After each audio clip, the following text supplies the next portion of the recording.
کربلا کا کرتا دھرتا یزید کس طرح مرا، اس کی موت کیسے ہوئی؟ ویڈیو کو آخر تک دیکھیے گا، اور چینل پر نئے ہیں تو میرے چینل کو سبسکرائب کر لیجئے۔ بڑھتا ہوں ویڈیو کی طرف۔ ربیع الاول سن 64 ہجری کو یزید کی عبرتناک موت ہو گئی۔ تاریخ کے اوراق میں لکھا ہے کہ جب اہل بیت اطہار کے مظلوموں کو دمشق میں یزید کے سامنے پیش کیا گیا تو اس وقت اہل بیت کے ایک مظلوم نے یزید کو مخاطب کرتے ہوئے کہا تھا، اے یزید سن،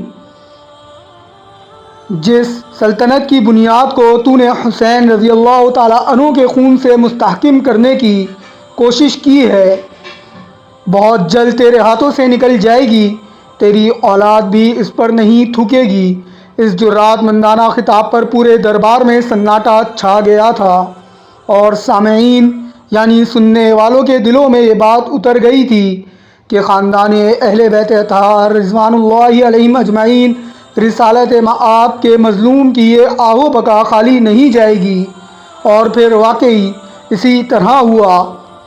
جلد ہی یزید انتہائی موذی مرض میں مبتلا ہو گیا۔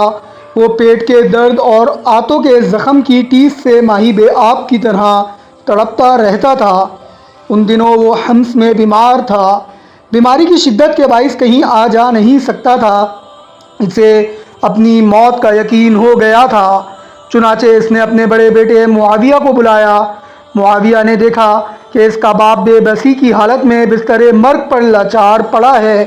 یزید اپنے بیٹے کو امور سلطنت کے حوالے سے کچھ کہنا ہی چاہتا تھا کہ بے ساختہ بیٹے کے منہ سے ایک چیخ نکلی، اور اس نے نہایت ذلت و حقارت کے ساتھ یہ کہتے ہوئے باپ کی پیشکش کو ٹھکرا دیا کہ جس تخت سلطنت پر آل رسول صلی اللہ علیہ وسلم کے خون کے چھینٹے ہیں، میں اسے ہرگز قبول نہیں کر سکتا۔ خدا را مجھے اس منحوس سلطنت کی وراثت سے محروم رکھیے جس کی بنیادیں سبط رسول صلی اللہ علیہ وسلم کے خون پر استوار کی گئی ہیں۔ اپنے بیٹے کے منہ سے الفاظ سن کر یزید تڑپ اٹھا۔ اس کی تکلیف اور بیماری مزید بڑھ گئی۔ اسے کسی لمحے چین نہیں آتا تھا۔ غم و الم سے بستر پر پاؤں پٹکنے لگا، اور پھر موت سے کچھ دن پہلے یزید کی بیماری شدید تر ہو گئی۔ اس کی آنتوں کے زخموں میں کیڑے پڑ گئے۔ وہ تکلیف کی شدت سے خنزیر کی طرح چیختا تھا۔ پانی کا قطرہ بھی حلق سے نیچے اترنے کے بعد نشتر کی طرح چھپنے لگتا تھا، جس سے وہ تڑپ اٹھتا۔ وہ اس دنیا میں ہی عذاب الہی میں مبتلا ہو گیا تھا۔ وہ پانی کے بغیر بھی تڑپتا تھا، اور پانی کے چند قطرے اس کے منہ میں ٹپکائے جاتے تو تب بھی چیختا تھا۔ آخر کار اسی درد کی شدت کے باعث تڑپ تڑپ کر اس کی جان نکلی۔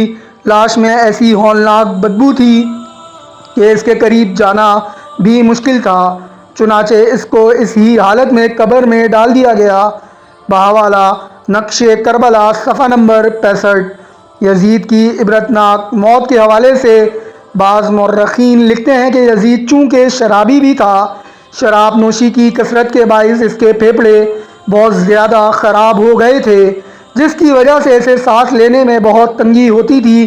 تکلیف کی شدت کے باعث وہ تڑپتا رہتا تھا۔ پھر وہ اس حال کے عارضہ میں مبتلا ہو گیا، اور اسی بیماری کی حالت میں تڑپتے ہوئے اس کی جان نکل گئی۔